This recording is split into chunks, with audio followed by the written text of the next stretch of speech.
Welcome to the Smite Force Chronicles, Season 3. I think it's Season 3.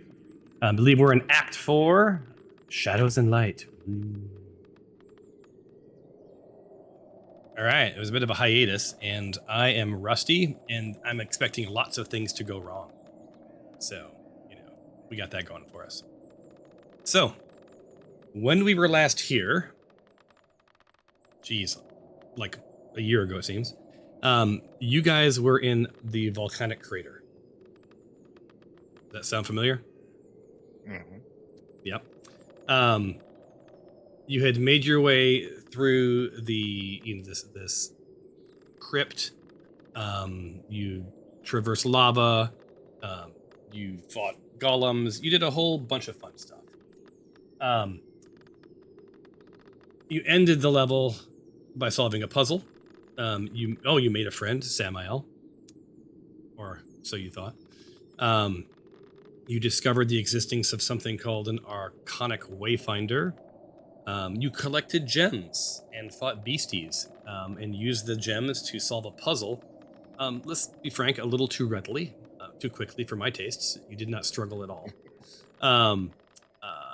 which allowed you to exit the crypt through a giant skull. Upon exiting the skull, you found yourself face to face with a dragon who seems to have had an accord with Samael. They were in some cahoots. Many exchanges happen. Poor little NPC warped into existence only to be consumed by the dragon. You could do nothing to save the little dude. But, when you make it to Bloodbath and beyond in Flan, the next time you can maybe go let his family know what happened to the poor gentleman. To exit and sort of finish this level, you had a lot of interesting things happen. One, you dispatched Samael. It seemed that Samael had promised an artifact to the dragon in the exchange for something. At the time, you weren't quite sure what it was. You later found out it was an Arcanic Wayfinder piece that Tyros secured by roguing his way through the level and stealing it.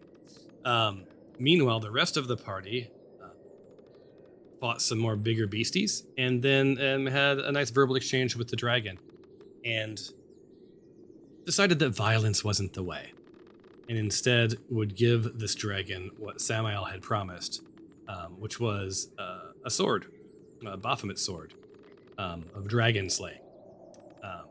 One might imagine that this dragon didn't want others to have this sword, so it made a bit of sense.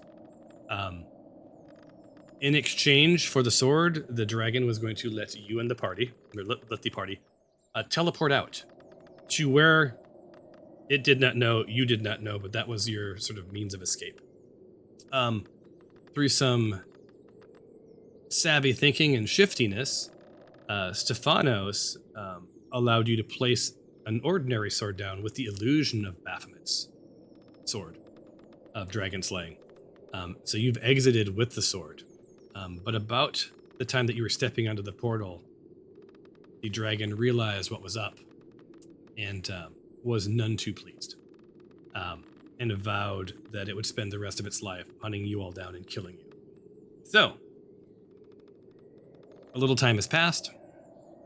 All of you have woken up on an airship, and that's all you really know, is that you're on this ship. So let me give you some narrative.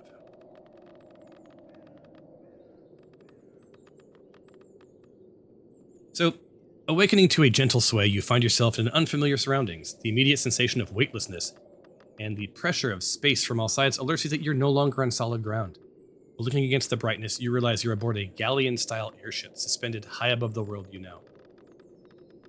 Here's a nice little image.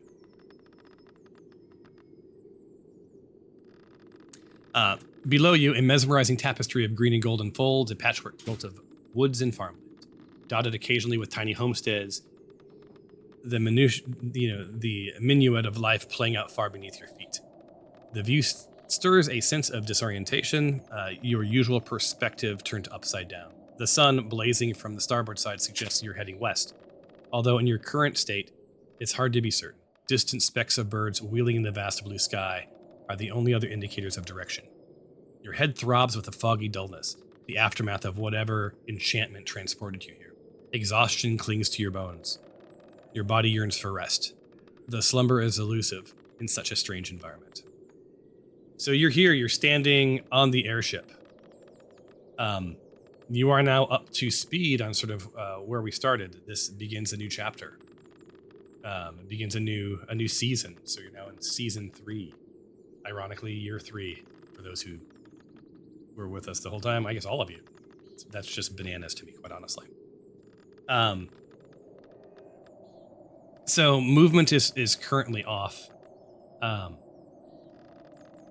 say a couple of things that just sort of you all know intuitively. The airship seems eerily quiet above right now. The only sounds that you sort of immediately hear are the creaking of wooden hulls, the rustling of sails, and the occasional whir of unseen machinery. It is a little disorienting. This is not what you expected, but here you are. You do feel a gentle sway, but not like you're in water. And you have lots of questions, right? How much time has passed? Where are you being taken? And what awaits you at the journey's end?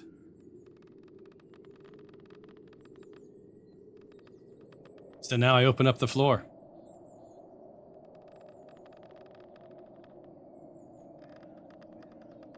Did we try moving the ship? Like, see if we can actually control the ship? If there's, I guess, is there anywhere we could control the ship? Does it look There like seems there's to anything be. that can steer the ship? Yeah. There's, so what you see sort of around you is suspended at each corner of this airship are these 4 sort of mystical devices that act as sort of the beating heart of this majestic flying vessel. So this is clearly being held through some sort of magics. They're conduits that meld sort of the raw forces of magic and engineering into a symphony of flight. Their design a marvel to any scholar of arcane mechanical disciplines. Think to yourself, like, how could this be? So each device is primarily a little round disc constructed from some alloy. You don't know exactly what. There's a soft, radiant light glowing from it.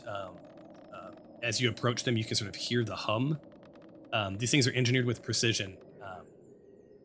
But honestly, this makes absolute no logical sense. Like, how can this ship fly? You do sort of see through the grates that there's these gems in each 4 of these, and sort of in the center, and they do pulsate and radiate. You assume that that's what's keeping you afloat. You're not sure if it's what's moving you forward or not. And that's all I'll give you for free. Looking around, you do see some traditional galleon ship type things, right? You see grates that probably lead to a hold, right? Like, these grates are typically on ships for loading and offloading goods. You see some ladders heading into some upper decks, as well as trapdoors with ladders that probably lead down into the lower decks. On that middle western deck, you do see a steering wheel. It's unmanned and seems to be sort of moving on its own. In the very rear, you do see some sort of machinery that's doing something. You're not sure what. And then to the, on the front, you do see a giant mechanical sort of propeller. So leading you to believe that while the enchantments might be causing the ship to float and balance, that propeller is responsible for the motion forward. And you don't see, as of right now, you see no one on the deck. Are there, even though we don't see anyone, are there any signs that there was someone here at one point in time, or? Well, let's roll some dice, you guys. Let me remember how to do it, for one. Was it this? Oops. Did someone just roll a die? Is that it? Yeah, you No. said let's roll some dice, so I just threw Let's one see up. here. Is this it?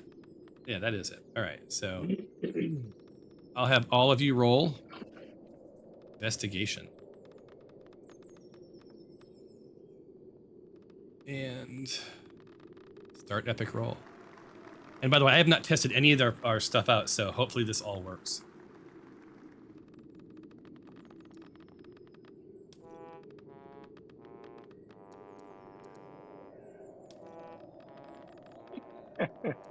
We know Wow. nothing.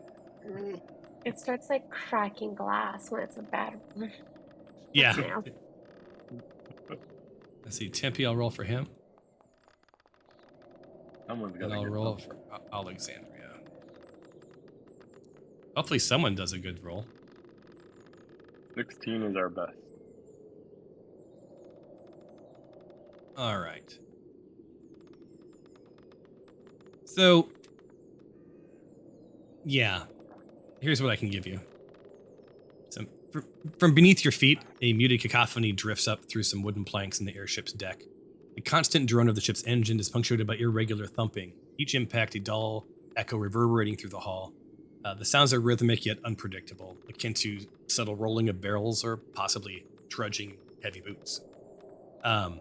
Interwoven with rhythmic thumping is a soft undercurrent of murmurs, nearly drowned out by the drone and creaking timbers. It's a blend of hushed whispers and mutters, the precise words elusive, morphing into a low, monotonous hum that seeps through the wood grain. It's indistinct but unmistakably there, adding to sort of the air of mystery. So it turns out that it seems that there are some people on the boat or on the ship. They're not above decks yet, but they are there. You don't know their intents.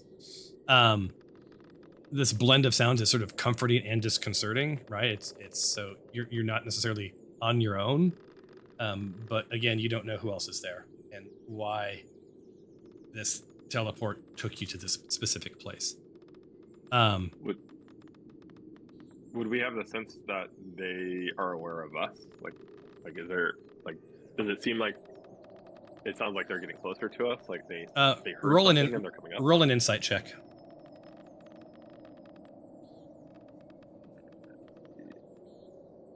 If anyone else wants to do that, I can do an epic roll, but otherwise, let me know.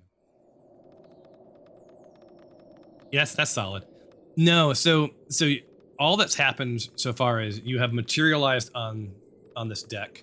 There's no one within eye shot, right? No one can see you as far as you can tell, right? The world around you is sky, clouds, and you've not moved yet, so you've made no noise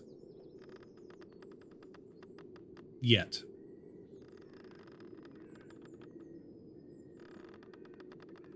So I guess the nutshell of all of this is you're on a ship for some reason. There seems to be others on the ship below decks. It's a galleon style ship, and just these are very common ships, so you know they're typically made up of around 4 levels, right? There's sort of the main level. There's sort of the upper deck cabins. Um, there's usually a hull, which is like sort of storage area, that sort of a thing, and then there's usually some sort of a bilge, like the lowest part of the ship. Now this is an airship. You're not sure if it's seaworthy or just for flight. So I whisper, not like a real like enough where no one downstairs can hear me, but where everyone up with us could hear, and just like, hey, what do you think we should do? Should we go downstairs? Like I don't think we're alone, so we definitely need to probably be a little bit of quiet. We don't want to draw attention to ourselves quite yet until we figure out what's going on. But what do you guys think we should do? Yeah, I'm kind of curious as to what's in these holds, if there's anything in there. I might I'm thinking about sneaking over and seeing if I can look through those grates and see if there's anything down there. I'm also just the way I'm facing. I'm kind of looking behind Alexandria and notice the door that's there. Like Yep. I wonder if we should maybe check out and see, like slowly peek into these rooms and see if there's someone there or something that could give us a clue as well. Well, Definitely. let me take a Any look through thoughts? this. Do you want to Yeah, look through that's a the good idea. crates? So what's your Stefanos? What are you doing? Oh no, I was just saying that sounds good. Let's look into these. All right, so I'm gonna put on free movement. Before you move, you need to tell me specifically how you're going to move, right? Stealthy, whatever else, and only move when I call you out. So like this isn't like a free for all wander around the ship. Um, I mean, I can let you I do that. You am can see what looking at happens. But doing. I'm looking at doing a very stealthy move to the corner of this grate here, and trying to peek down the hole. which great. Can you ping it again? Yep. This one right here. Awesome. So are you gonna stealth move? Stealth move. Yep. So as long as you can only move half your distance without rolling. So you can rogue your way over there if you want. All right. I'm just gonna come there, or do I need to be a bit closer? And I can give that to you. It's close enough. How do you do a half? Because I don't want to be on top of the grate. Shift. Shift. Oh, okay.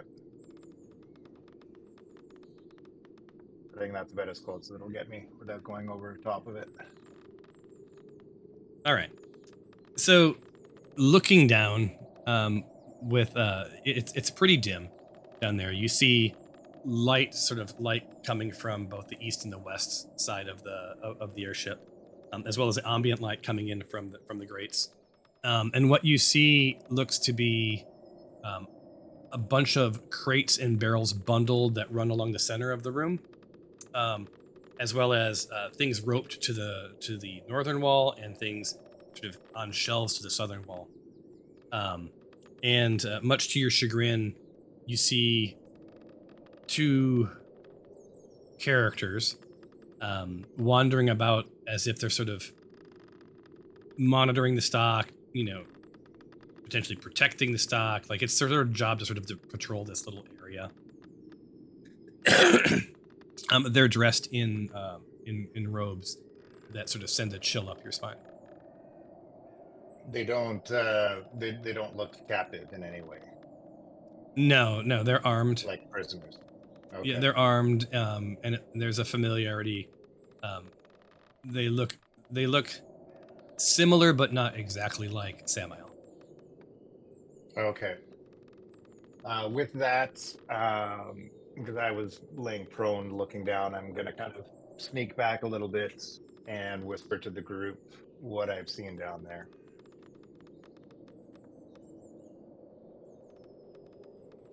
So I'll go back. I can only go. I'll go back to here. Yeah, it's not turn based. So as long as you did a thing. So this is just another sort of free range move. So it was still a stealthy move. But yeah, I whispered to Tempe and Glory, Dinjarin, and Stefanos that there appears to be a bunch of cargo down there. There's two robed guys. I couldn't really make them out too well. It doesn't look like there's prisoners down there, but they do look armed. I have no idea what they're carrying. I kind of whisper back, like, with that in mind, are any of us familiar with galleons? Like, how many crew typically are on a ship like this? Ooh, that's a good question. Let's do. I think that's a good candidate for. I think it would be epic roll time.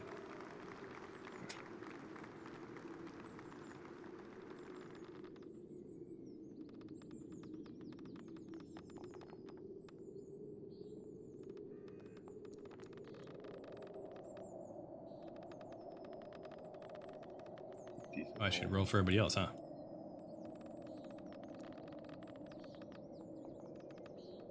Ooh, 19. Oh, nice.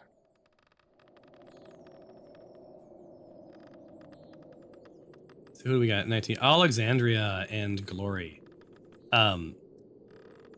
They both have spent some time on sea versions of this, so it's clearly a galleon style ship. Their familiarity as passengers, like they haven't served time, leads them to believe that, yeah, there's definitely 4 levels. The bilge level is the bottom level. It's typically just an open space, right? It's to provide sort of buoyancy and yada yada. But there's typically room for 3 to 4 in these upper decks. And from a cabin perspective, depending on the layout, and of course they haven't been down here, there's probably sleeping area for maybe 1 or 2 more people. Right, so we're talking like 7 or 8 right now. And then when you get into sort of the hold area, which is where the storage that Tyros was looking into, typically in that area it's bifurcated. It's the storage and then some sort of barracks. So probably another 8 to 10 could fit there. So up to 20 or so comfortably. Uncomfortably, you could fit more. And to operate a ship like this, it probably requires a minimum of 5. So we're looking anywhere from 5 people to 25 people that we may have to deal with. Yeah, and you're not the brightest bulb. Who has the highest intelligence in this? I think Glory. So Glory, Glory is sort of piecing some of this together, and I think she would have intuited this. That it looks like this airship was the airship that was referenced by Samael, potentially. So it's there's probably some number of crew on this ship that was part of this sort of airship package. You never did quite figure out how he planned on escaping the area, but I think just common sense would say, like, well, this transported to the airship, so this was pre-set up. There was an accord with him and the dragon. They were exchanging some goods, and that teleport device was probably intended to take him and the other 4 members up to the ship, right? I think that's about all she would intuit.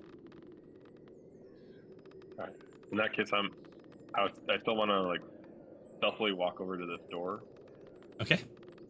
You want to open it up? I know in the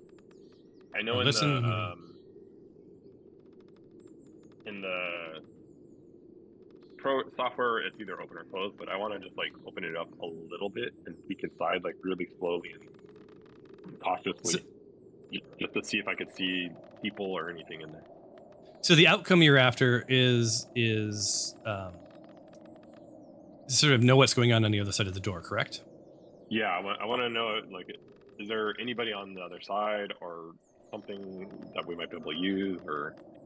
Okay. So first off, I don't want to like make our presence open. I don't want to like open the door and just be like, "Hey, we're here." I'm just gonna, yeah. So I think step 1 is to roll an investigation check, right? And sort of like know the door first before you get too wound up into like freaking it open. Yeah, there may be a keyhole that you can peek through. I know. Yeah, it just looks like a door. I mean, visibly you can see there's a keyhole. I mean, you don't even have to roll for that. Like, yeah, there's a lock. Your investigation, you don't know if you can see through it without putting your eye up against it. But you don't see any windows. You don't see any bars. You don't get a sense of if it's locked or not. All right, I'll just kind of try to peek through the keyhole then. Since I saw there was a keyhole, I'll just kind of... All right, roll an investigation check. I can look at it.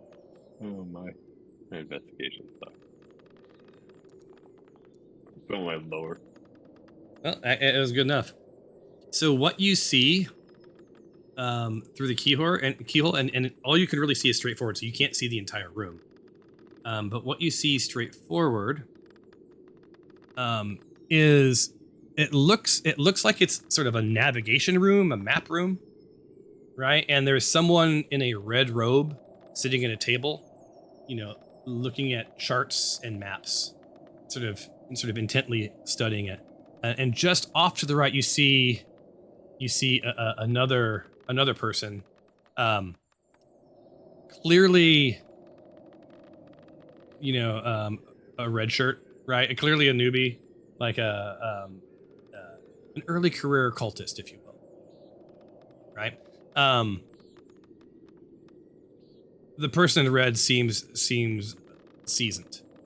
The other person seems like more like a sort of a new to the cult sort of a person.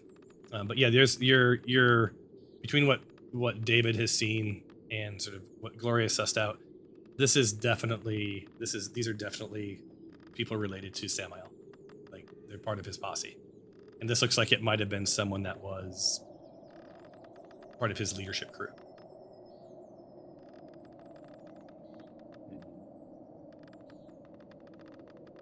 You don't hear anything in there. You just see this. There's a silence, as if he's very intently studying.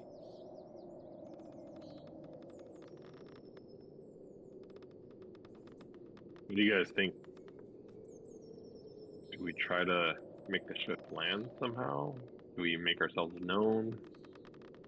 I definitely like to I explore the think that ship. I have a yeah, spell that can calm emotions.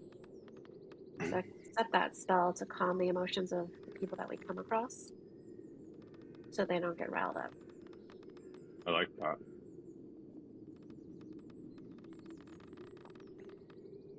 yeah. I So are wouldn't you mind doing something on this side of the investigating. ship, or are you guys heading out? So right now, your math is, and I'm not going to keep track of this for you. So far, it's 4. It looks like 4 cultists and 1 leader. And we have black robes and red robes. I'm Mm. utilizing Plus the with the journal now. plus with the bodies that we found in the cavern, we can assume if they all came from here, right? Like Glory was saying. So we know there was a pin on here at least, so that would leave, if according to what Glory and Alexandria said, 20 to 25. Let's just say that leaves about 15 unaccounted for potentially on the ship. Yeah, and by the way, that's worst case scenario, right? Like that is what could this ship hold? Not necessarily does not equal necessarily who's on the ship, right? But you did know they did say that it takes about 5 to man the ship.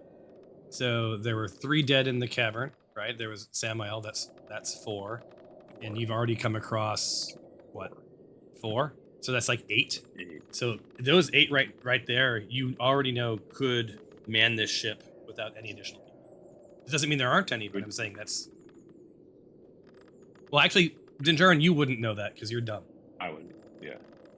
Did someone go across and look at the other door? There's another door across the way. Yeah, I was just about to do that as well. Move in a very stealthy fashion. Yeah, I think Tyros would be the best since you have the most stealth. Yeah, and I'm not going to make you roll, but I am going to be mindful of the path you take. All right.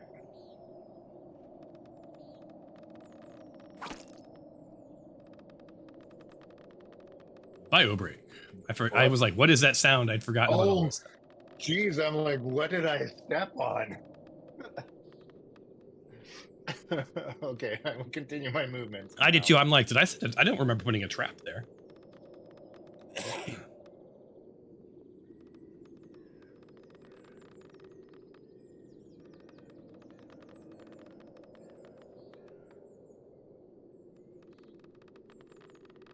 So as you approach that, you can definitely see up that ladder. You can see there is a steering wheel sort of guiding itself, and a second level, of rooms in that machinery.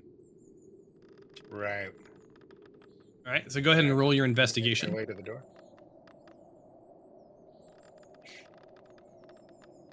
Oh, I forgot where everything is. Yeah. So I mean, first, or second verse same as the first, right? So like it's a similar door. There's a keyhole. You don't know if it's locked or not without jiggling the handle, right? You don't know what's behind it unless you You look through. Okay, investigation. There we are. So I'm gonna look through the keyhole as well. Not a oh, actually good bonuses. Yeah, so thank goodness for your bonuses. So what you see is this room, and again, your line of sight is very small. This room is very thin, maybe 10 feet across. It looks like it's sort of an open, separate area. It is lit up, and directly across from this door is another door, but you don't see anyone. You also don't hear anyone in this space. Okay, good to know. I kind of stand up and make eye contact with Dinjarin and just say, you know, indicating nobody is in here. Kind of do one of these, like, like pointing, like you questioning. You want me to go over there? Is that what? Like me there? Like I'm trying to figure out, like, what? I'm pointing back at the door, and it's like Okay, just a casual. I don't know what to do, guys, at this point. Should we start out in the empty door? I mean, or do you guys want to go straight into seeing people?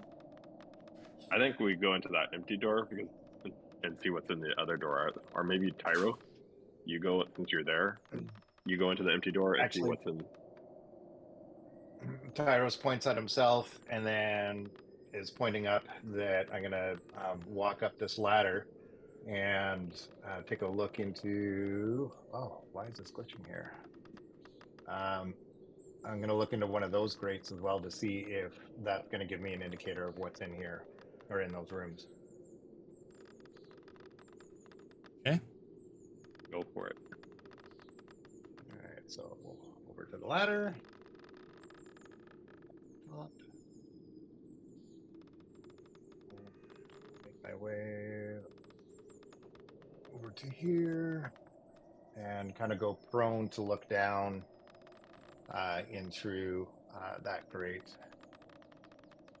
So you can see fairly wide. That grate seems to be on the other side of the door that you looked across. So on the other side of that empty room, you see crates, planks. It's well lit. You hear some murmuring. Happening. Hold on.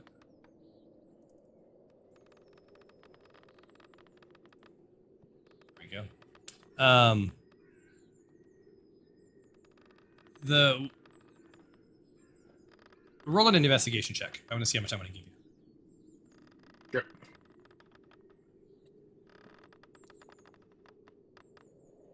Oh, not much. Yeah, at least you got your bonus.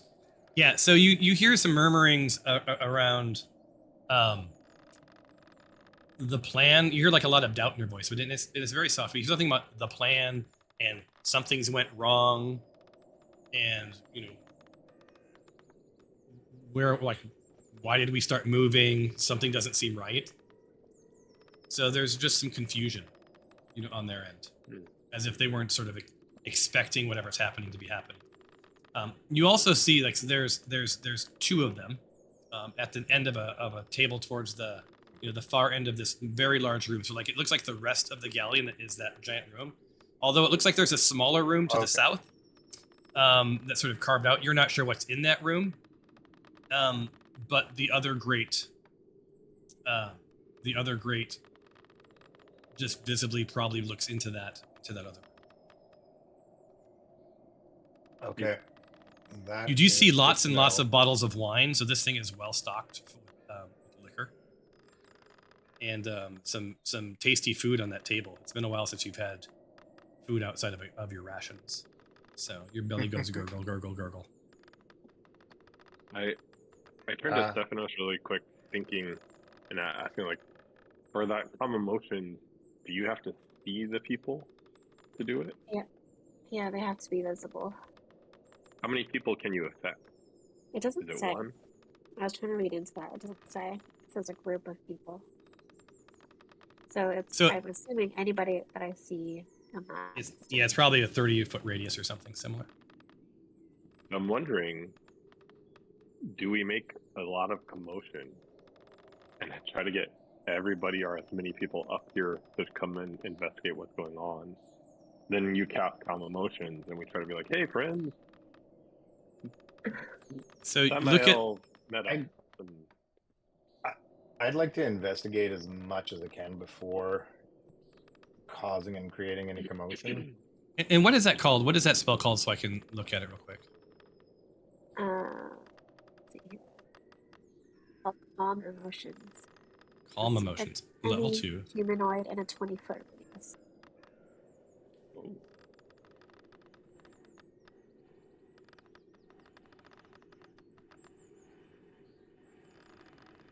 Like I can either suppress any cause a target to be, I can make them charmed or frightened.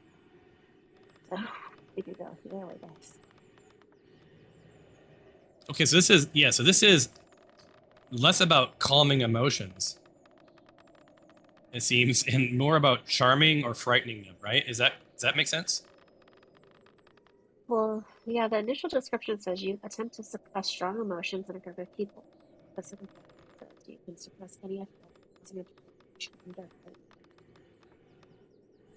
And then it has to do a saving throw, a charisma saving throw. If it fails the saving throw, choose one of the following two effects. They're either charmed, which is I think the calming, or frightened. When the spell ends, any suppressed effects resumes. Alternately, you can make the target indifferent about a creature of your choice that it's hostile towards.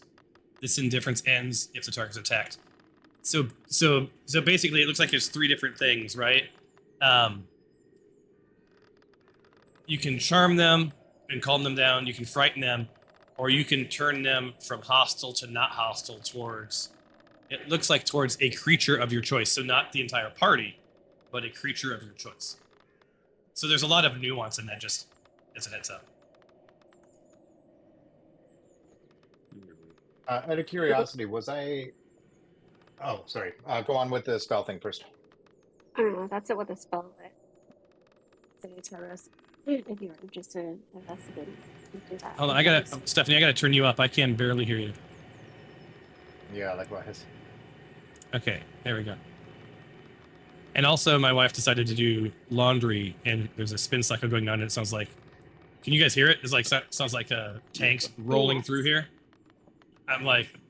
I'm pretty sure this was purposeful, by the way. So... Anyway. So I'm gonna mute while this thing is spinning. So just replay your plans. I'm not sure where we're at. I kind of try to wave and get Tyros's attention and point to tell him to go up another level. Like I'm like doing this like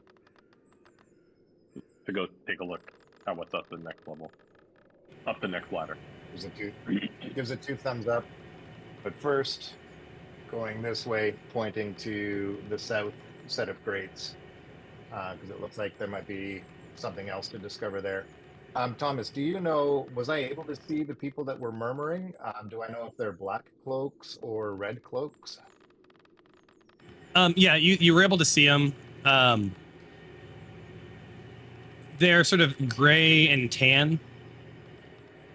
So they just look like the same style of the cultish cloaks. You're not sure what the colors mean. But they're not very, the colors aren't very menacing. Okay.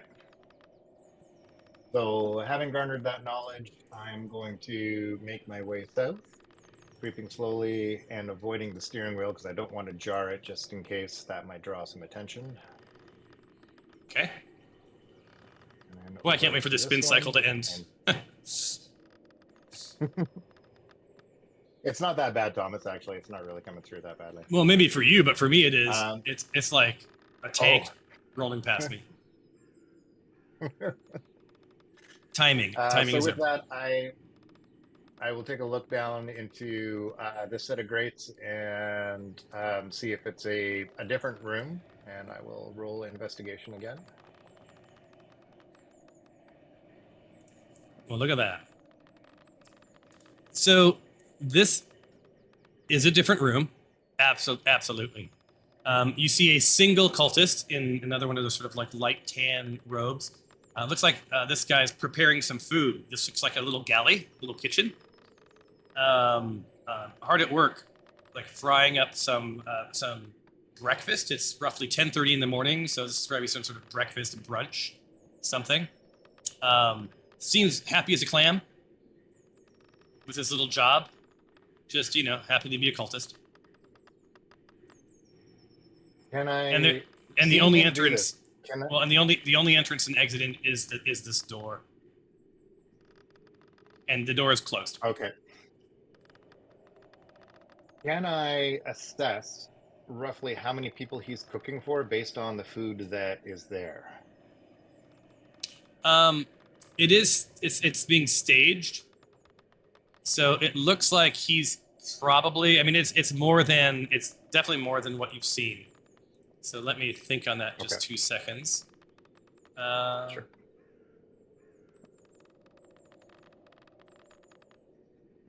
It looks like it's probably for 10 to 12 people. Okay. I love this journal component in Foundry now. I'm starting to utilize it. And again, this is Okay. because you rolled a 22. I'll share with you, like, the people that you've seen don't look overly menacing. Like these were not the A team. The A team was probably down Right. in the crypt. This seems like some B team players, with the exception of the one that Dinjarin saw, who seemed like a pretty part of the A team. Right. Okay.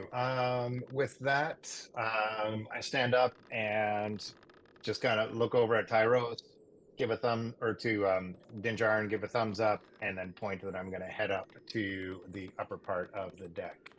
All right. Stealth your way there. I'm assuming we're stealthing. All Hey, careful move, because I know there's people below me. So Yes, sir. from where I am, can I kind of see into those upper parts? Like, can I see some of the stuff from, like, because I'm kind of looking up at an angle. I know I can't necessarily see everything up there, but can I kind of see some of the stuff that's up in these things? Above, you mean on the galleon, the front of the galleon that you're looking at? Yeah, above where Tyros is. Like, would I be able to? Yeah, from my you can angle, see. Yeah, you can see the mast pole. You can see a giant engine. Can I see the I guess it looks like the ballistas or the harpoon guns? Yeah, Or they. the one? Yeah, you see two. Looks like for some sort of protection. You see no ammo, and they look like they're in some sort of disrepair.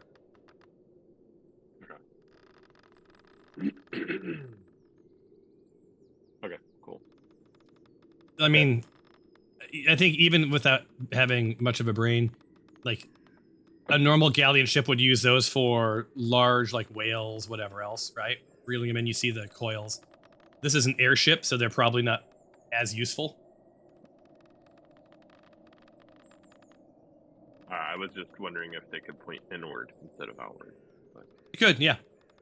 Yeah, I'm not sure how functional they are, but yeah, at least from where you stand. Tyros, so you come up, you see the machinery, you probably hear the hum, of the machinery. It's doing its thing.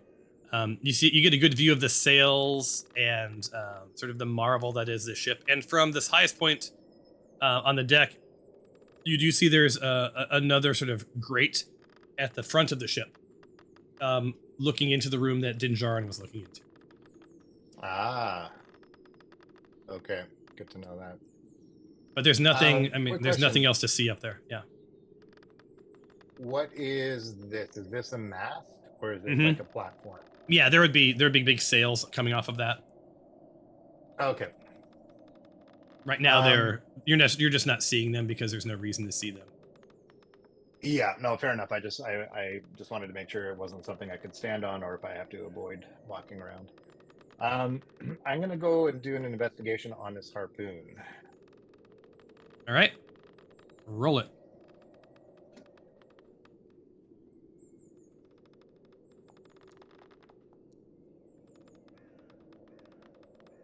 You rolled a 17. Yeah, so it's definitely a harpoon. You can see that at one point it was used frequently. You can see the wear, but right now it looks like it's sort of seized up.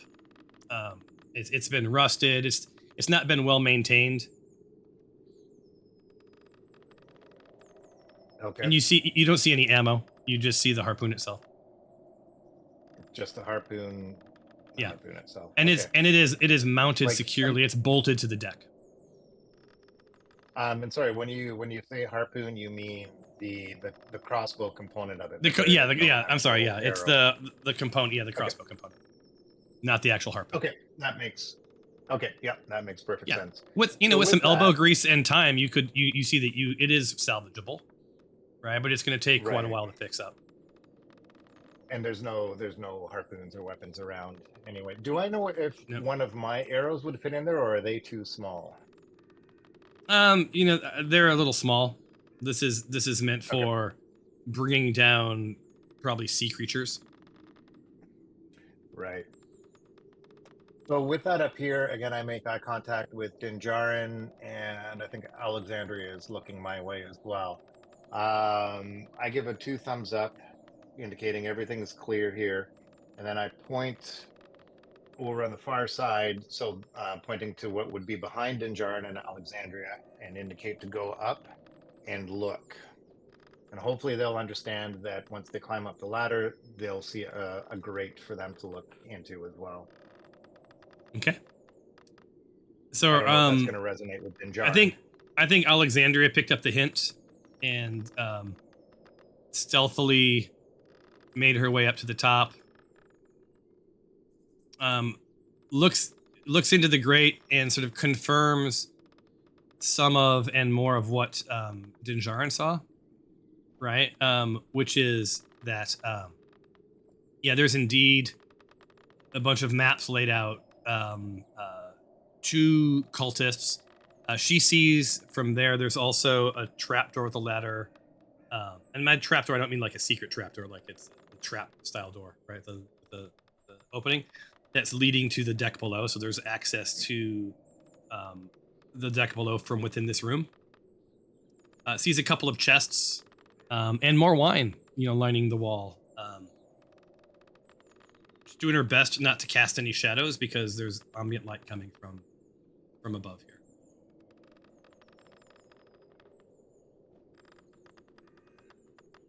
All right. So with Tyros having seen Alexandria do that, again, indicate to Dinjarin and Alexandria, point to them, point to me, walk and converge. So basically indicating that we should all meet up again and sort of discuss what we've seen. All right. Dinjarin hasn't moved. Tempe hasn't really moved. Alexandria is going to make her way back down. Okay. I'm kinda- going to make my And way. it's not lost on Alexandria that she could just fly away.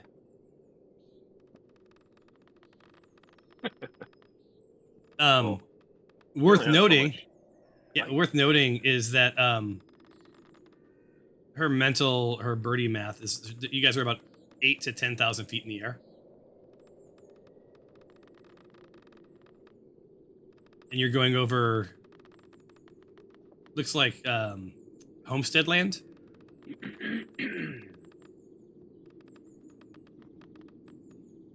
it looks like farmland.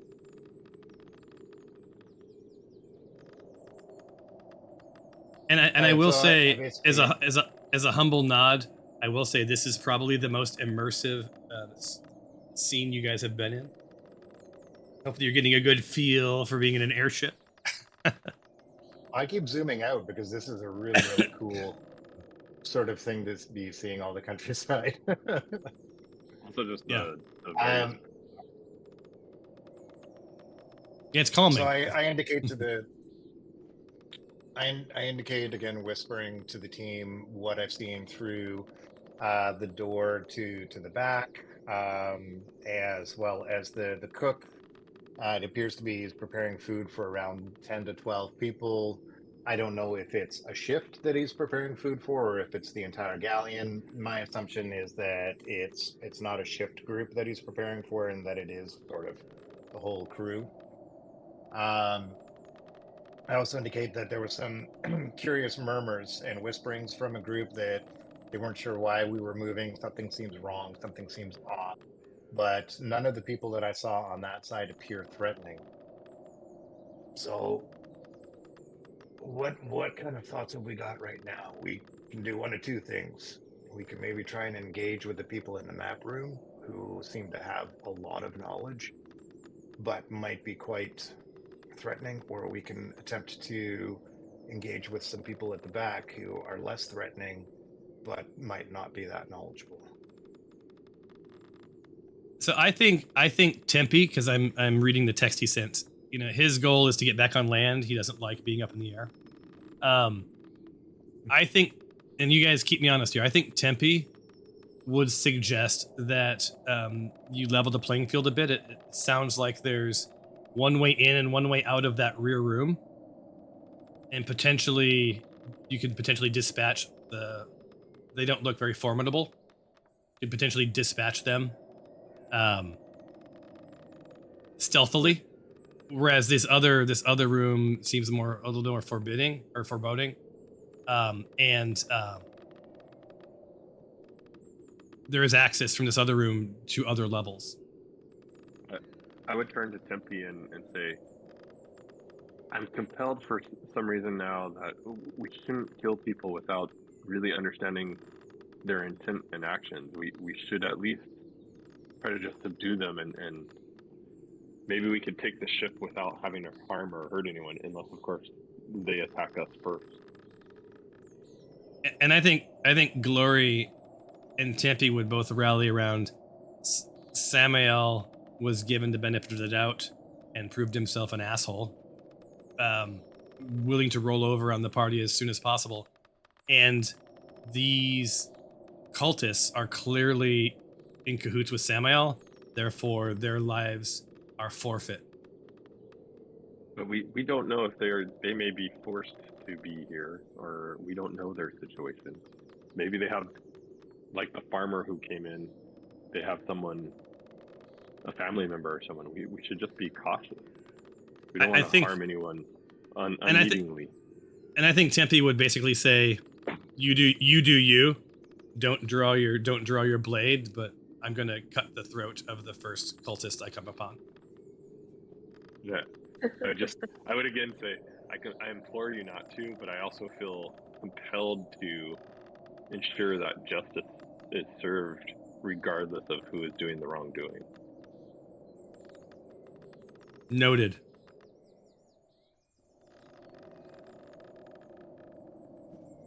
I would So say let's get as many answers as we can from the people who actually know stuff.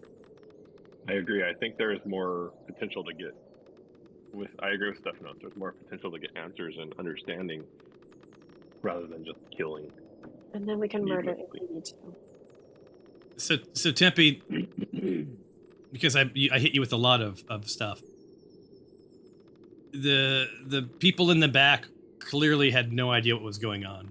That was their entire conversation.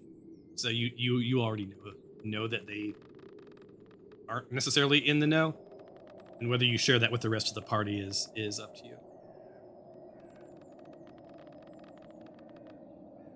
Sorry, were you talking to me or Tempe?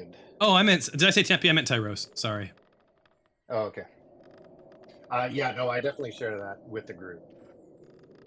That they're again, there's a chef in there preparing a breakfast, and he just seemed really happy going about his day.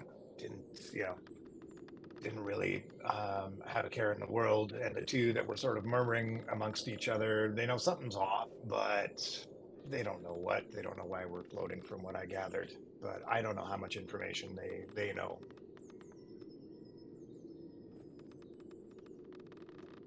I'm having a hard time. Does that change your decision at all? Well, I'm having a hard time also knowing what Alexandria would want out of this. She kind of seems like a murder crow, but she's also very to Dinjarin's point out, she's also very justice driven. Although would this be Yeah, 'cause justice? Go ahead. she tries to reason quite well with foes at times before taking a blade to them.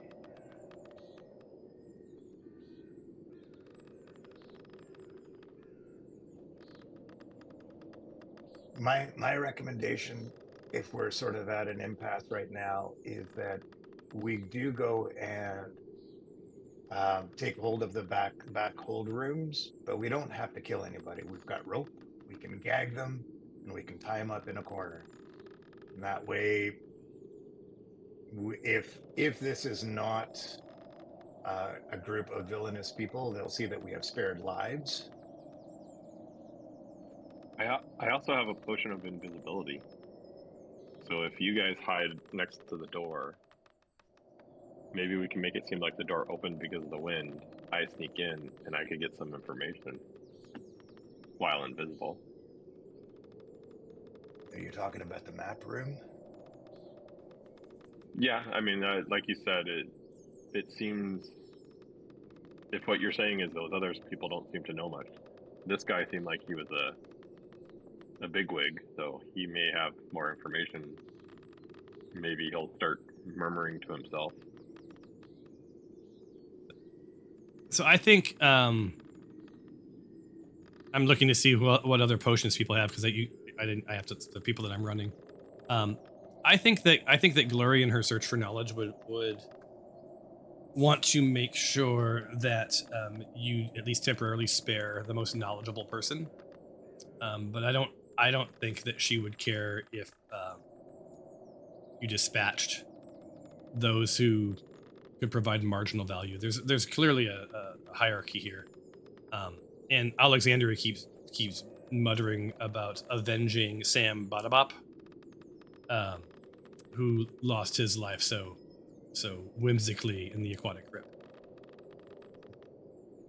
I don't remember who that was. Sam Badabop was the guy who was eaten by the dragon. Oh, that's The right. tremor that's that right. came. The random dude that appeared. Okay. Well, he did give you an entire backstory, including, I mean, just as a quick reminder. And the dragons, by the way, the dragon's name was Deep Sleep, for those who don't remember. But Sam Badabop worked for Bloodbath and Beyond. His mom always called him Sammy, or Sammy Sam, when she was being funny, right? He has 2 kids, right? And a wife. His wife was Elza, and his kids were named Bip and Bop, so they were named Bip and Bop Badabop. Right. So while we're sitting, I'm gonna really quietly take my chainmail off and replace it with the studded leather armor that I got. Just to let you know. All right, and I'm gonna have you roll a d20, and so long as you don't fumble this d20, you will succeed.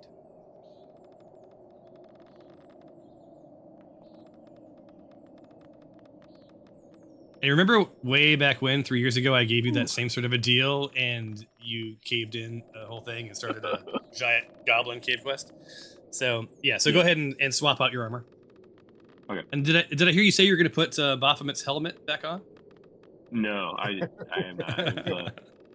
It was a studded leather armor. Awesome.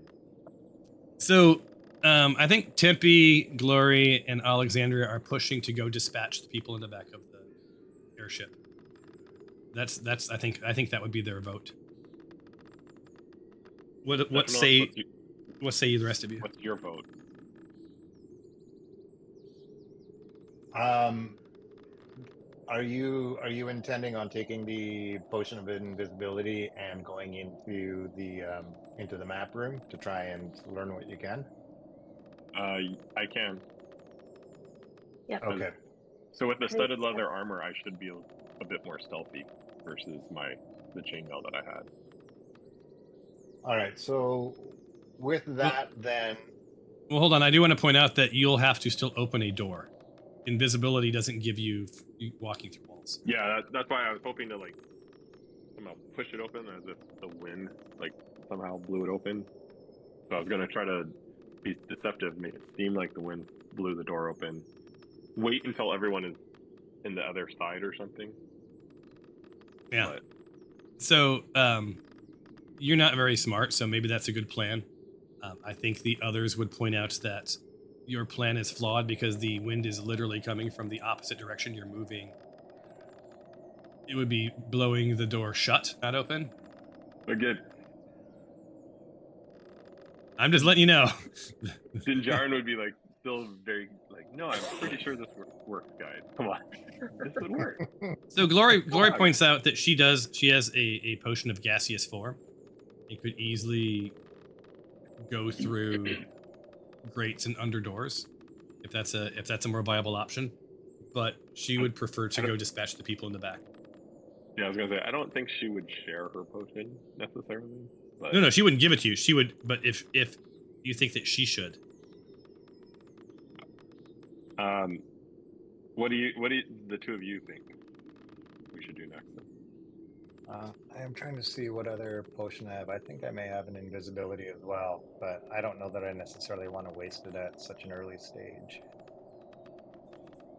I like the idea of smoking them out and getting them all above.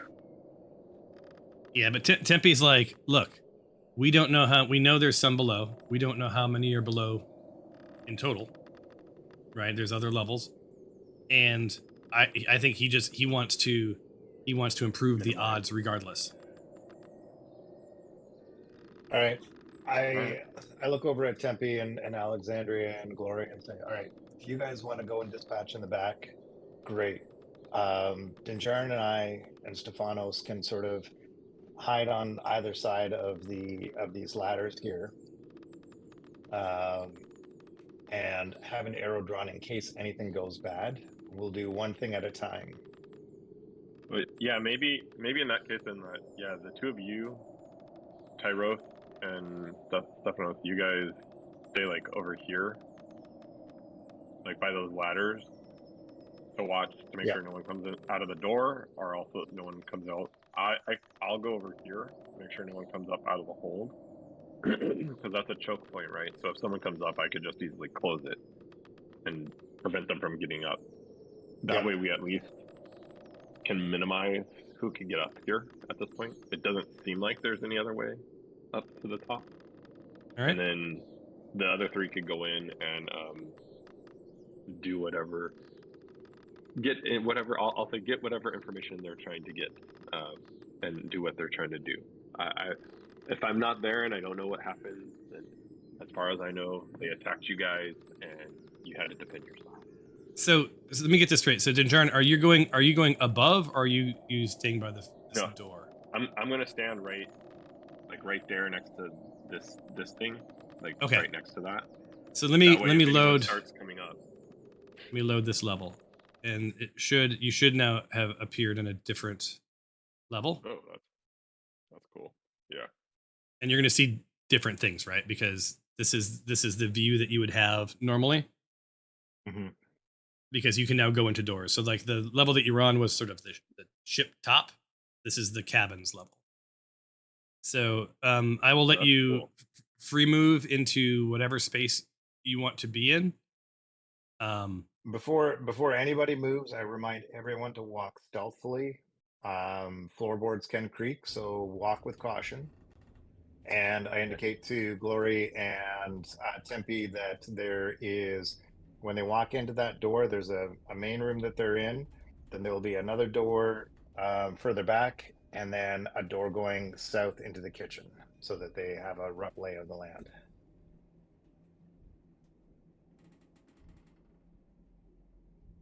All right, so you guys are all positioned where you're going to be.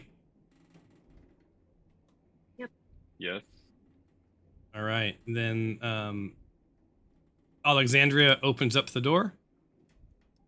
And I am ready, by the way, with an arrow or a bow and arrow. yeah, and you're not in combat, so that is all. You just needed to give me the verbal. And I'll be ready if I hear anyone climbing up. I'm basically just going to close the lid to the thing I'm in front of, and I don't. Does it look like it opens inward or outward?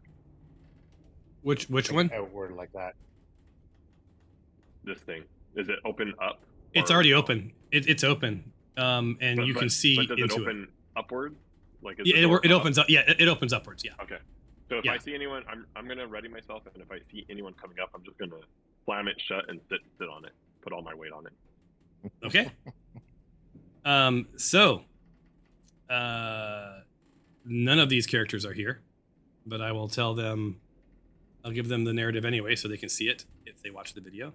So, stretched across the breadth of the airship, the utility room carves a slender path through the center of the main floor, running end to end. Its dimensions are designed for efficiency, mirroring form and function in this compact airbound vessel.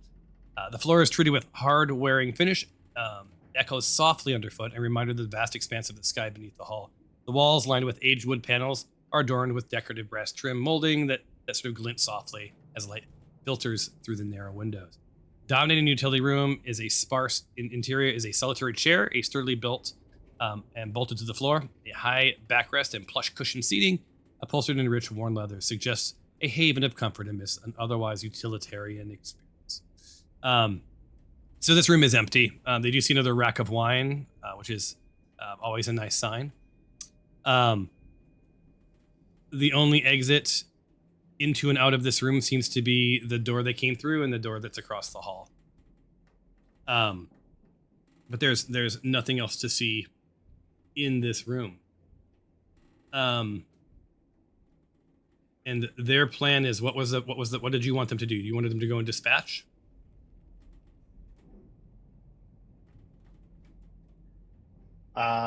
Yes. All I right. think that's what they would do. So I think that Tempe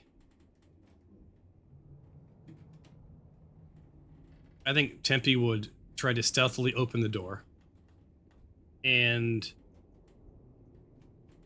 hit someone with an arrow first and foremost before rushing into the room, and potentially making a bunch of noises, like see if they can potentially do anything stealthy. What about Alexandria? What would Alexandria do? What are her weapons? She does have a crossbow.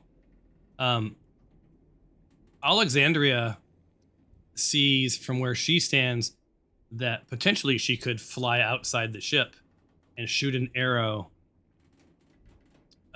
through the window at one of the cultists, and sort of toys with that idea. Alternately, she could come through the room and, they could just each take one by surprise and see if they can lay them out. They don't look very strong. I'm thinking that would probably be the first plan, and I think Glory would hang back temporarily. Does that make sense for you guys? Yeah. Yep. All right. So, for Alexandria, so let me do something real quick. Alexandria, Tempe, stealth. This is to see if they can open the door quietly.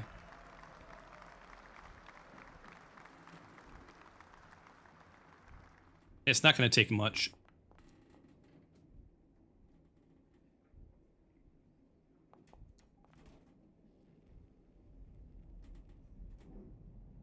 And they both succeeded. So the door is open. None of you can see this, right? Because you guys can't see what they're seeing. No. No. I just see a black curtain. Alexander. I actually do see some light. So they both like they both step in, and that means that these guys are now in combat. And I know what I'm seeing. I'm able to see because I can see through the doors. I've got a very narrow. Oh, there you go. All right. And begin combat.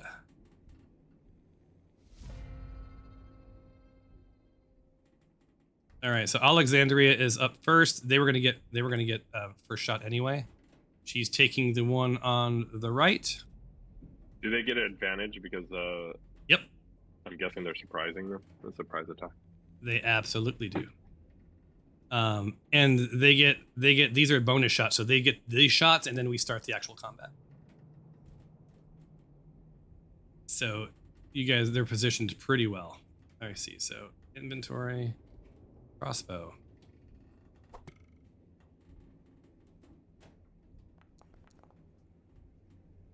And it's a normal hit.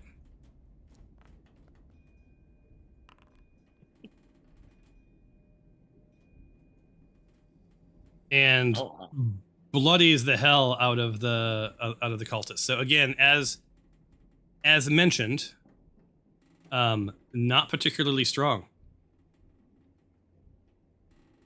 And this is now, oops, Tempe's turn. So Tempe does the same deal. Okay, hold on, untarget. I just accidentally targeted Tempe. So Tempe targeting this person. Double click this guy. Attributes. Story. And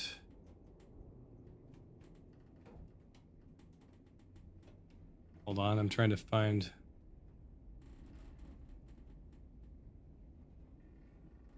longbow. Advantage. 2 17s. It's a nice hit.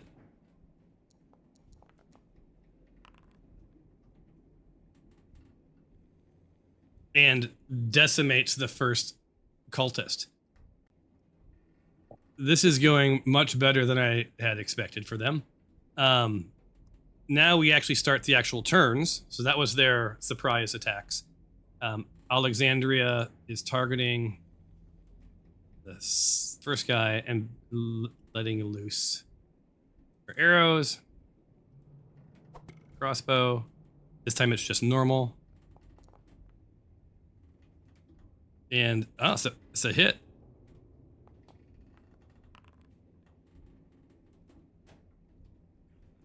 So completely without any sound, Tempe and Alexandria dispatched the two in the room. There's still the third in the kitchen. And on that note, let's give, I'm going to end combat for them. And auto assign. So they get a little experience for that. The rest of you, do you want them to continue to dispatch the room? Or did you want, or is there anything that you guys wanted to do on your side while that's going on? Glory pops out, and the doorway just gives you guys a big, 2 of 3, and big thumbs up. And you guys didn't hear a sound. So do you want them to dispatch do you think they would? I think they would go and dispatch the third. Don't you think? Yeah, dispatch the chef, and they should eat the food that the chef's cooking. So Alexandria is going to stealth her way over. This is a job for one person, and I think she's just going to open the door and immediately dispatch, if she can, the person. Do you think she would go in with the dagger, or probably? I think she would probably use the crossbow. So she'll get advantage. I think she would probably do the same as she did before. Use the crossbow. Just open it up and like. We go into combat again. And we roll.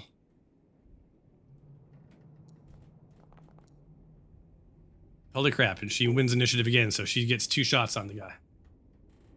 Alright. So this poor bastard doesn't know what's happening. He's just like singing a little, I'm making some eggs, I'm making some bacon. My career as a cultist just begins. And anyway, unswayed with emotion, she targets him and attacks with the crossbow. This is her first with advantage. Level 17s, normal hit. Oh, only one. Oh, my bad. A lot more than just one. And that begins combat. So we hit now begin combat.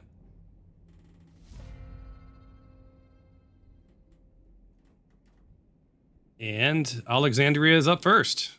So I think we all can predict how this is going to go. So she attacks with the crossbow again. Oops, target. Attacks with crossbow. Normal this time. And unless she misses...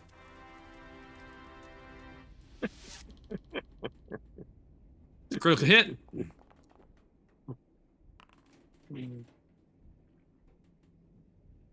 And this poor guy, this arrow connects with him and just explodes his body. The eggs are splattered with blood. The sausages are mixed with bits of brain. This dude just legit explodes. But she also gets to roll her crit. Your target head explodes in a shower of blood, bone, and bits.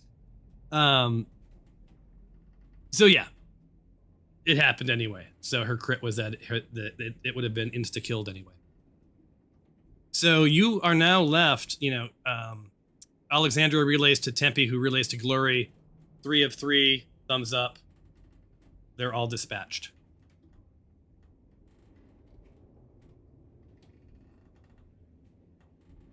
And we can probably do another, 10 minutes, and then we'll call it?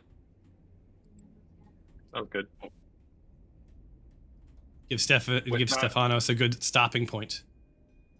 I look at everybody, and then I drink my potion of invisibility, and I head down the hole into the hold.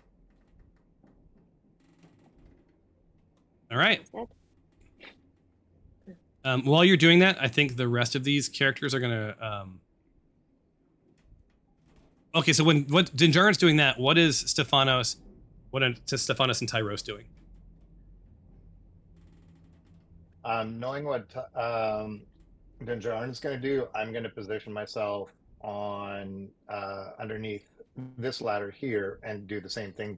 Be ready to take aim for when Dinjarin goes in. Potion of Vitality. Oops. Crap, I used the wrong one.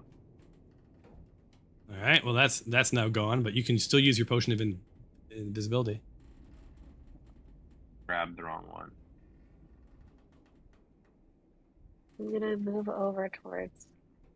All right, and I'm assuming, and stealth is implied, you guys. Just see. Yes. Okay, thanks. That's what I meant to do. All right, so you're now invisible. I think that Tempe, Alexandria, and Glory know that they can investigate this area some other time. Now is not that time. And I think they would flank. I think Alexandria and Glory would flank this doorway over here. Just in case anything happens.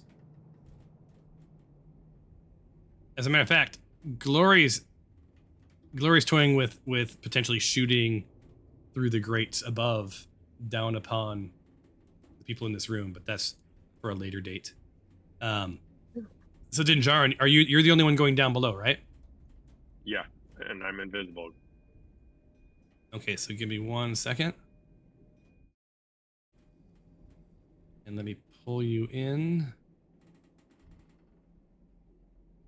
Oh, I thought you were going into the map room. No, because I moved across to where the thing was, and since it was Right. open, I was like, we know people are down there, but we don't know how many are actually down there. So if I could go down, just walk around stealthily, no one can Right. see me, I could at least come back and say like, hey, there's like 20 people down here, guys.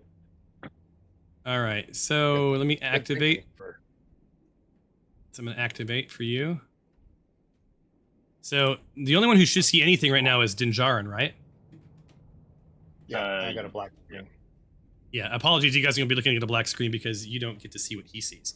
So Dinjarin, you kind of expected that this ladder would come out in the hold area that from the grates, but you realize that it's coming out on the other side of the west wall. Yeah. Right. So, which is okay. So what you see is this. Upon entering the barracks, on the hold level of the airship, you immediately notice that this vast expanse of this area is taking up sort of the entire western half of the deck. The sense of industrious living is palatable, with a mix of dull aroma of lived-in air and the faint scent, of recent meals. So what you're seeing from where you stand is it looks like there's a hallway that runs down the center, and there's sort of doors that align it. And even with your intelligence, this is probably bunks, like the individual rooms. So just on the other side of that storage. So the good news is you don't see anybody, but you're going to need to roll a perception check if you want to know anything else. Yeah, I'm gonna move a little bit forward, just so I can see further down the hall. I'm assuming stealth in all of this. Yeah, I'm moving slow and quiet. Okay.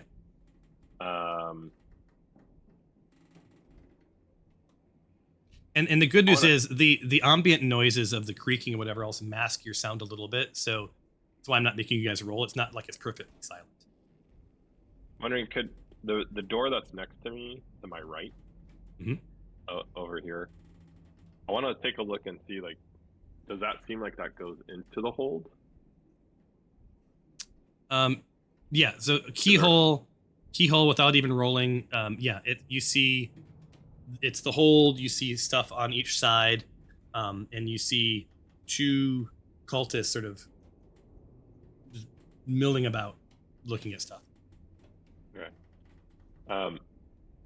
Then can I want to move down the hallway and just kind of peek in the keyholes of each of these doors as I go, just to see if I could see how many people are in each of the doors, like sure, we might be dealing with.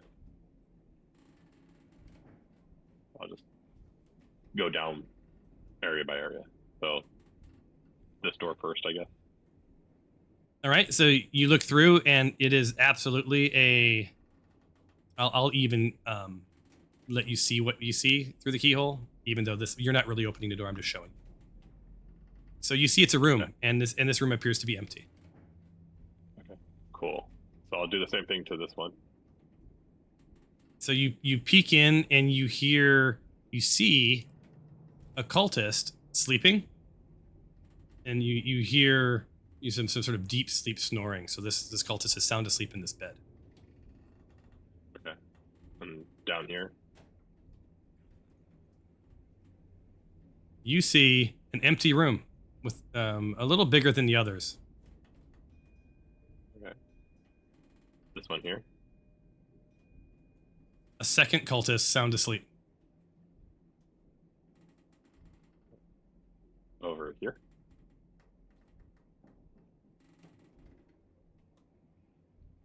It's locked. There's no key in the hole, so you can see through. And your mind is blown by what you see.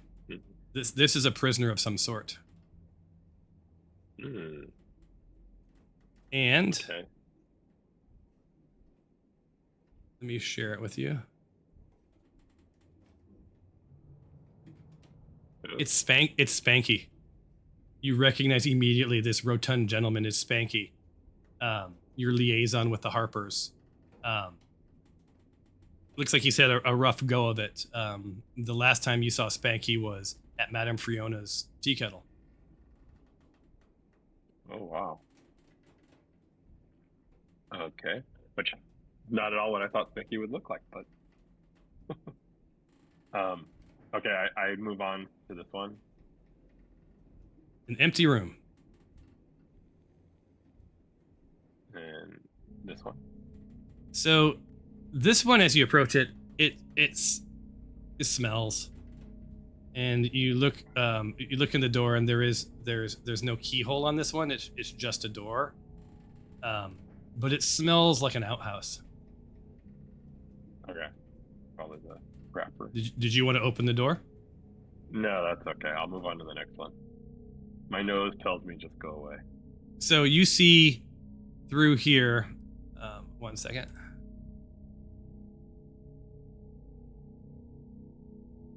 One moment. I had the wrong thing selected. So yeah, you look through this one, and you see two cultists sort of, eating a bit of food, calmly having a conversation, and what they're saying is like, I didn't sign up for this. What the hell is going on? Whereas Samael, what, like, I'm not feeling good about this. Like, what are our plans? Okay. They're very confused. And then that's the end of the ship. You've now explored all of the barracks.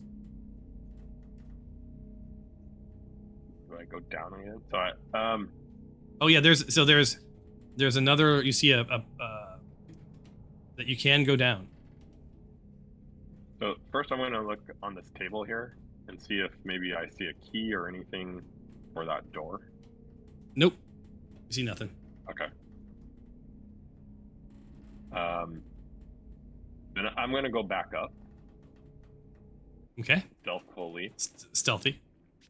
Yeah, and then I'm going to signal to everybody what I saw. Like how many, that there were 4 more cultists down here, two sleeping, 2 eating. So let me activate. And then that we saw our contact down there. And you're all back, right? So. Yep. And then also try to signal to them or whisper to them that there's also another way. I could go further down if you guys would want me to, or we could go try to. But there are 4 more people down here that potentially would come after us if we go after the map guy. And did you tell them about Spanky? Yes, I told them how we saw Spanky there. Why is my map not working anymore? That's weird. So what's the plan? We'll see this bit of the narrative through, and then we'll be done for the day. I can no longer move my map. Are you going to? I would say we go in. Go ahead, Dave. I think we should go and dispatch of the cultists down below that we know of. If it was done with such stealth, this way we are completely reducing numbers.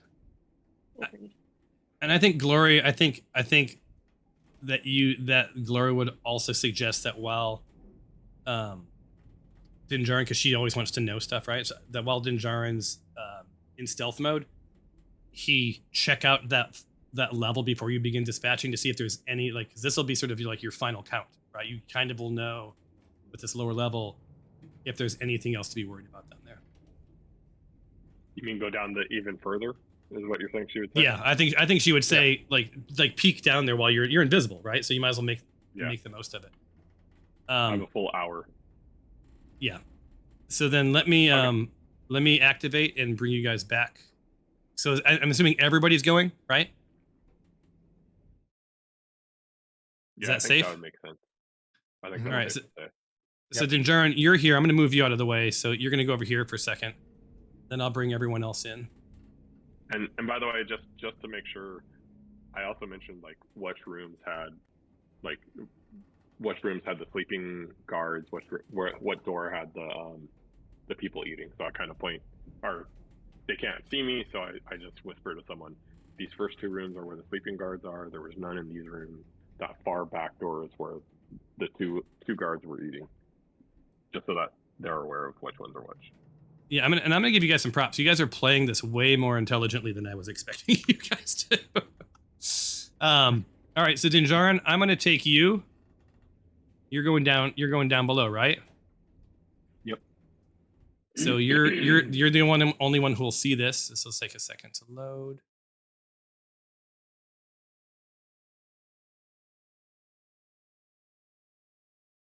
And Here you are.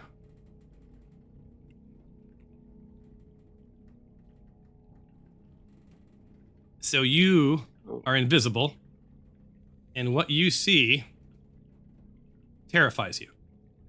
Yes, it does. So what you see is a second red hooded cultist, sort of entranced a little bit, and it looks like somehow, there's two giant spiders. And if you don't like spiders, you will hate these spiders, you guys, because they're animated. Yeah, I'm not liking looking at these things. But as you see him with his hands, he's doing something, and he moves his left hand, and the spider approaches him, and then he does sort of a stop, and the spider stops. So you see this cultist is somehow controlling these giant spiders, and there is nothing else in the bilge. This is the bilge. This is the very bottom.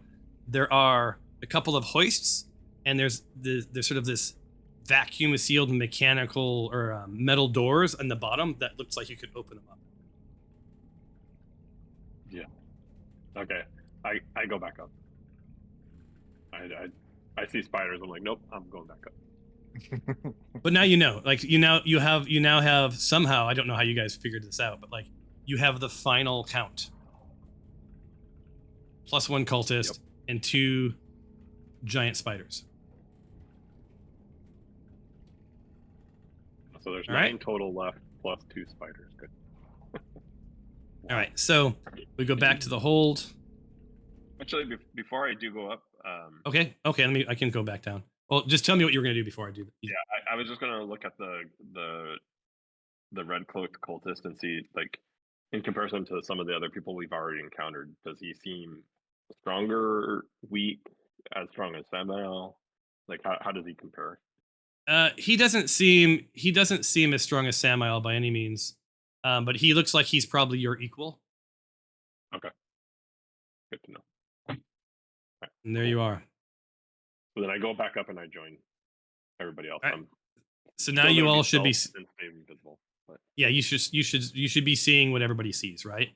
So across from Glory is the locked room containing Spanky. You've got two people sleeping.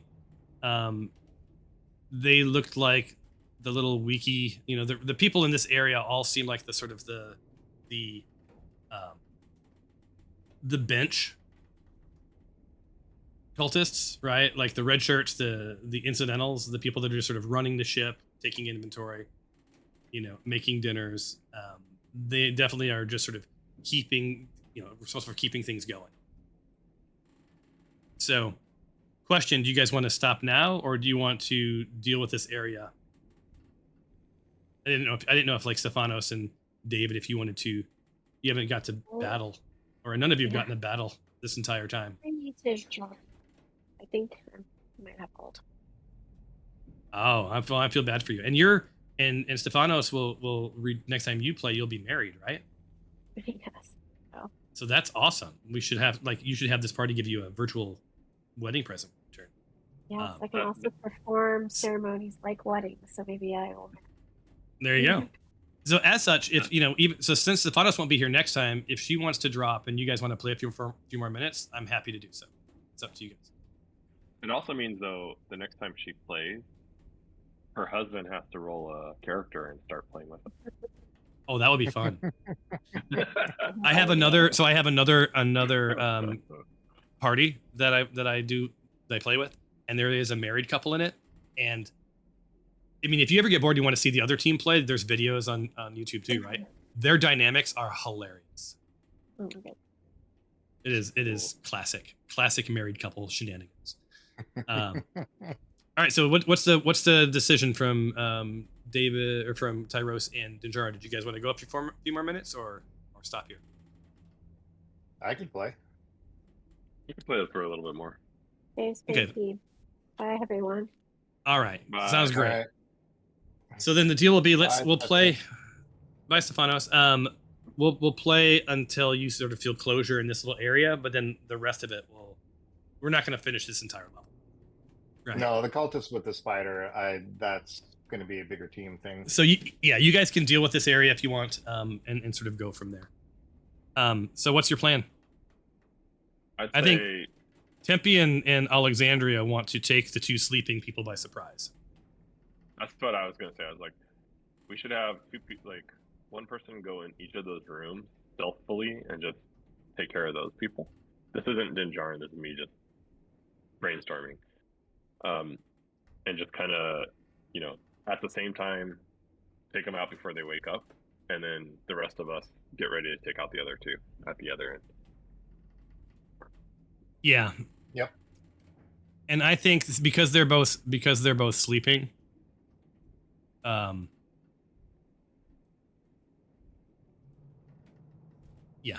I'm trying to see like what's the. I think it would probably be a dagger, like across the That throat. would probably be the easiest. Yeah. That part of me just wants to just make them dead, because I don't know how they would possibly. I guess if they fumble. So yeah, we'll play it for real. All right. So going into combat. Have, go ahead. Cone of silence. No, but I'm pretty stealthy. I was gonna say we could just cast Cone of silence, so if they do, so there is no noise in this area, and so even if they make noise, nothing. But I don't think anyone has it. So No. Did I tell you about the Goblin Slumber Party massacre? The other party did. They did a Cone of silence, and they went into a barracks where there were all these sleeping goblins and just literally killed each one without anyone waking up. It was glorious, but also sort of like anticlimactic. All right, so the doors are open. And of course Tempe and Alexandria on top again, so we all know how this is going to go. You know, they move into place. These guys are Oh, all I'm not in the combat tracker. Yeah, because you're not in combat. Oh, I see. Okay.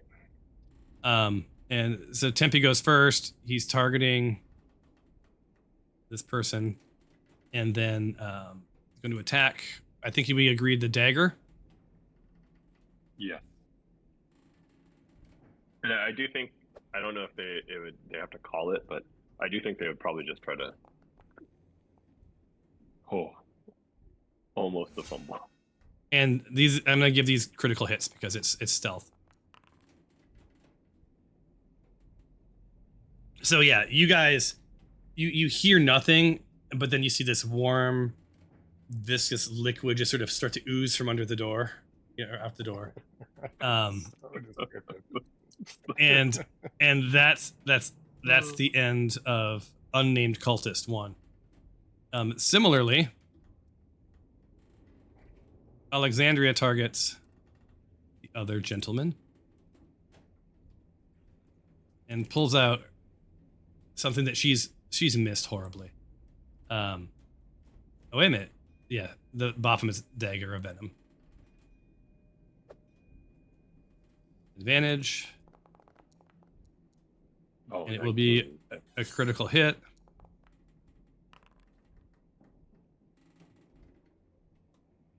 Ooh, but it does not kill him. So he's shocked. There's blood splurting, gurgling out of his neck hole. He doesn't have a chance, but we do now hit begin combat.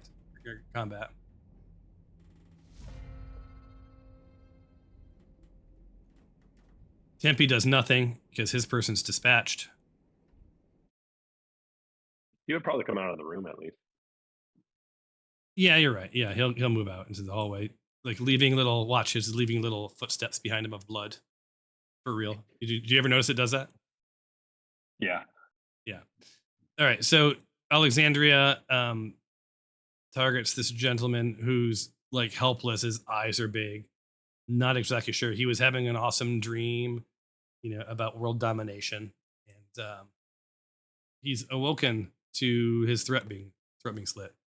This time it's just a normal roll.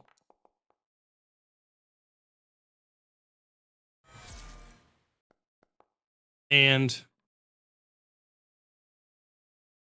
that ends combat. Dead. Nice. So again, they get a little bit of XP from that because they're the two that were in combat. She emerges from the room, covered in blood, big ol' beaky grin on her face. And that's it for those two. You have Spanky, and you have the two at the end of the hall. Dinjarin, you're at the door. You're invisible.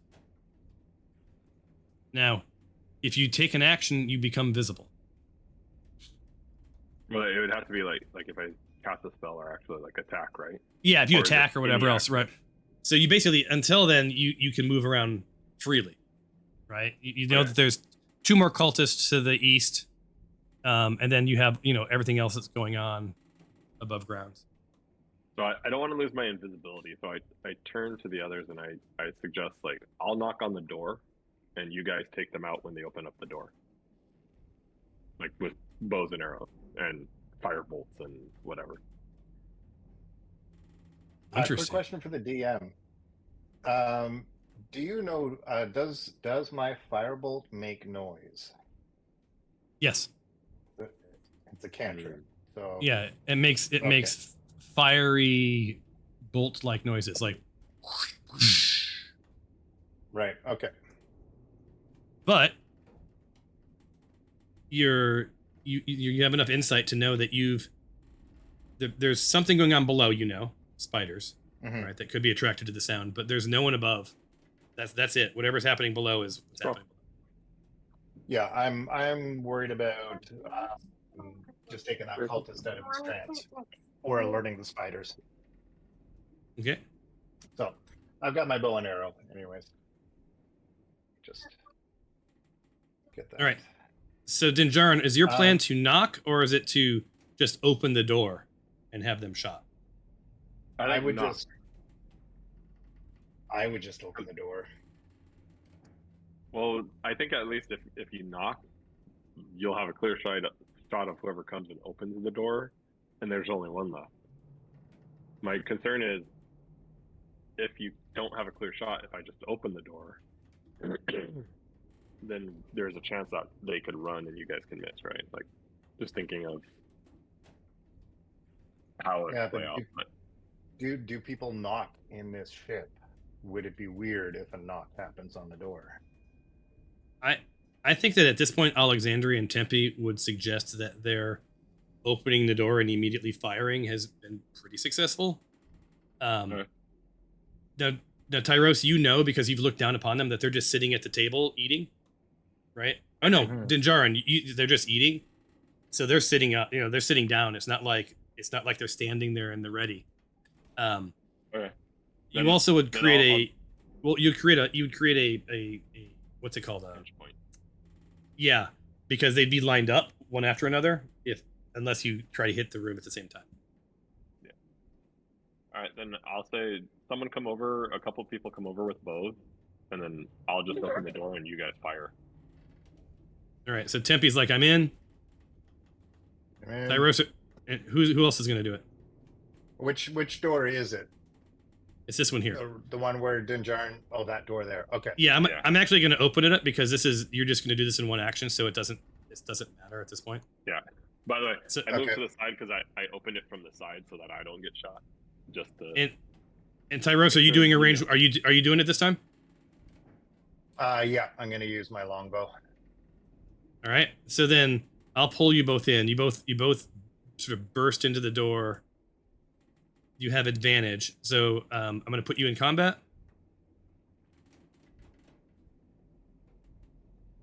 And roll. Battery. Oh, nice.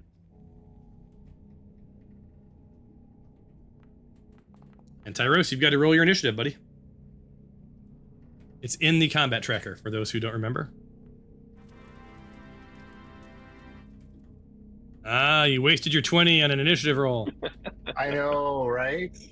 Jeez. All right. All right. So you're in. So I'll let you go first. We aren't beginning combat yet. That happens next, and of course, you guys are top of the stack. So target your person and make your play. Yep. Longbow with advantage, correct?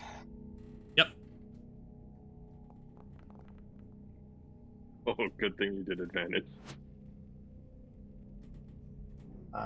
And is that critical hits or normal hits when it's It's a normal hit because they weren't sleeping. normal hit, Yeah, they weren't sleeping. Right. Okay. So normal hit, and I also. Oh, he's dead. Yeah, so he's eating his scrambled eggs, and his head just goes flump and like slams against the back wall. The other cultist's eyes get big, just in time to see Oh, Tempe okay. raising his bow They're all gone. and letting loose his arrow. Oh, good thing it was advantage. Oh. Normal hit.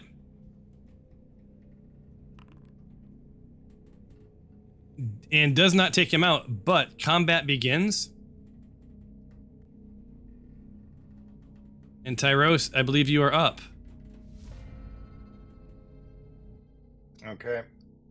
I will target him. Longbow again. There you go. There's your crit. Yeah. And he's dead. Go ahead and roll from the table to see if anything exciting happens. You never know. The crit table. Oh, yeah. Crit table. Which one? What's the icon for that again? It's a sword with fire coming off of it. Okay. That is. There it is. Stay down. You knock the target prone. They fall down, go boom.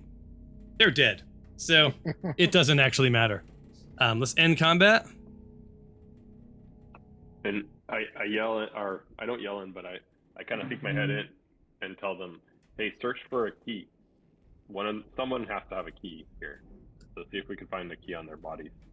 All right, so go ahead and look at their bodies.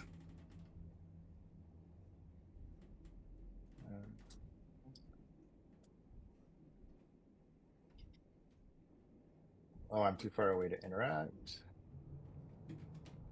And Tyros looks at the other one. And he sees just garbage.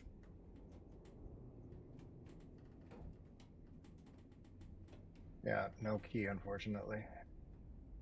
And Did we Tyros check is the like, other- if yeah, the other two didn't have anything. Okay. So it's almost as if these lowly cultists can't be trusted enough to actually hold the key. So it's probably. I also do. I am a rogue, Lock. and I am able to pick locks very well. Oh. You want to try So to pick Tyros- the lock then? Yeah, Tyros heads back out.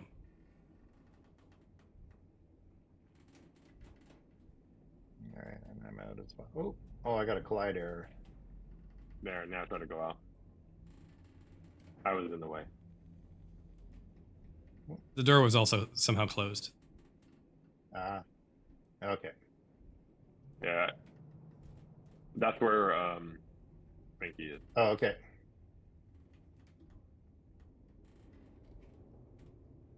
All right. So I have never actually picked a lock. This will be the first time.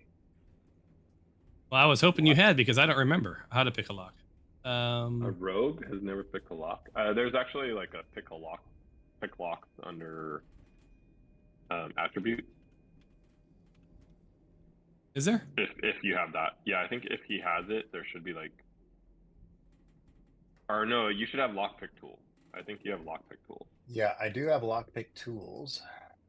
and I think you roll. I think you can roll with those, and then it'll. I want to say you did do some lockpicking or something. I think I did. Yeah, it's just been remember so long. It's just it's so funny. This is such a Yeah. fundamental part of D&D, and the fact that I don't remember how to do it shows us that you've been in caves too much. Yes. I don't 'cause see a You picked a lock on thieves tools. on the throne. This set of tools includes a small file, blah blah blah blah blah. Any ability it is, checks yeah. to discern. So it's just a dexterity check, I think, isn't it? Or is it a stuff? Yeah, maybe. Yeah, you're right. I think. Let's see. Against the lock, right? Yeah, Can't believe we're looking this up. I know, right? I'm on D&D Beyond right now looking it up.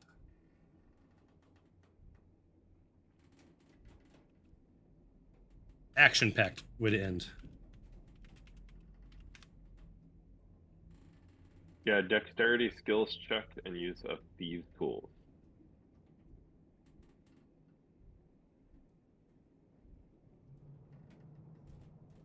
Okay, that gives you proficiency.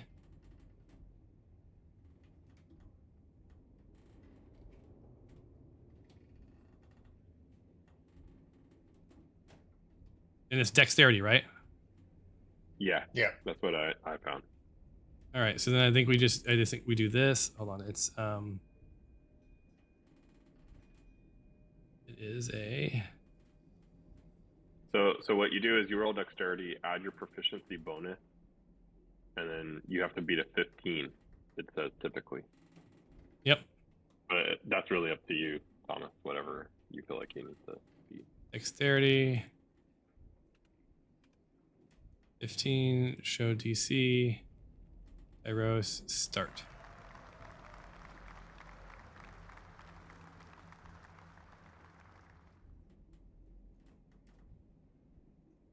And just normal roll on this, right?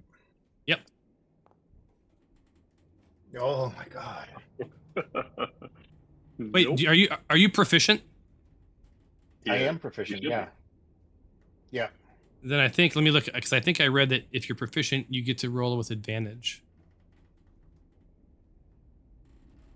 Oh, add twice your proficiency. Hold on. You have thieves tool, attempt to add a proficient bonus dex check. Aren't proficient.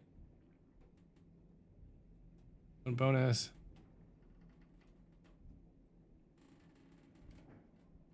Yeah, like this should be a walk in Yep. the park for me. Yeah, so you just failed it. So like yeah, there's no advantage. That was the fair. You rolled a 3 and you got your proficiencies added into it. So yeah, the lock, sort of rattles, and you hear Spanky on the side saying like, "Who is it?" It's me, Tyros. Keep quiet. We're gonna try and break you out of here. But how are you? And then he That just goes doesn't matter silent. right now. Stay quiet. So you can can I break attempt the again? door. Yeah, but if you attempt again, you have to do it with disadvantage. Otherwise, people would just keep doing it until they got it right. Yeah. I say we leave him there for now, and we try to when we come back, we try to find who has the key or where the key is. If we can't, then we at least dispatch the rest of the remaining people, and then we could break the lock without anyone having to worry about anyone getting the jump on us.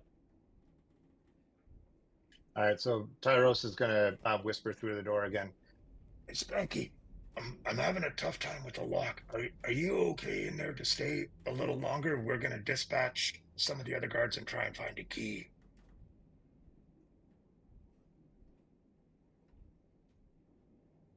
Do I have a choice? I kid. It's fine. I appreciate what you're doing. Get me out at your leisure. We'll get you out as soon as we can. Thank you very much. I can't believe you guys are here. What?